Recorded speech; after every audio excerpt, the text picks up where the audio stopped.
Ефтината струја би можела да биде достапна во многу повеќе часови отколку денес ако регулаторната комисија го усвои новиот тарифен систем.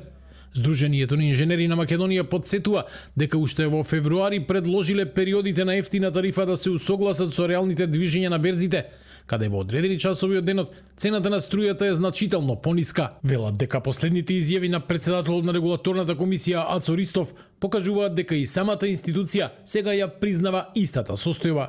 Во летната сезона домаќинствата би имале на располагање вкупно 115 часа ефтина струја неделно, од кои 75 часа во работните денови, од 23 до 7 и од 9 до 18 часот, и 40 часа за време на викендите, од 22 до 19 часот, со можност за воведување на дополнителен период блок 2 со дупло поевтина струја од 9 до 18 часот во викендите, што представува 16 часа неделно дупло поевтина струја.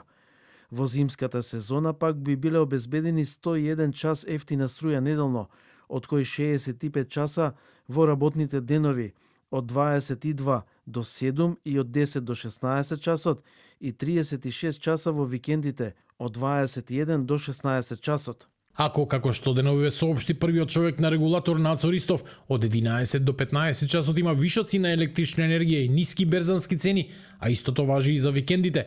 Тогаш, според инженерите, нема причина новиот тарифен систем и понатаму да чека. Подсетуваат дека законскиот рок за негово донесување е пробиен веќе 4 месеци и отвораат прашање дали за одложувањето стои врската да се намали цената на струјата. Ако регулаторната комисија за енергетика признава дека реалноста е таква, тогаш веднаш нека се донесе новиот тарифен систем, бидејќи онака веќе 4 месеци е пробиен рокот за негово донесување. Дали причината за недонесувањето е тоа што регулаторна и ЕВН Home треба веднаш да ја активираат постапката од член 15 и веднаш да пристапат кон намалување на цената на електричната енергија. Предлогот повторно ја отвора дебатата за тоа кога граѓаните ќе ги почувствуваат придобивките од пониските берзански цени.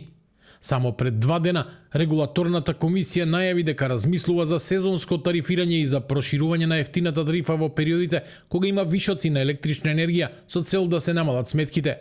А вчерашната анкета за потрошувачката енергија во домаќинствата на Државниот завод за статистика покажа дека дури 62% од вкупната потрошувачка на енергија оди за загревање на домовите, што значи дека секое намалување на цената на струјата би можело директно да влие врз семејните буџети.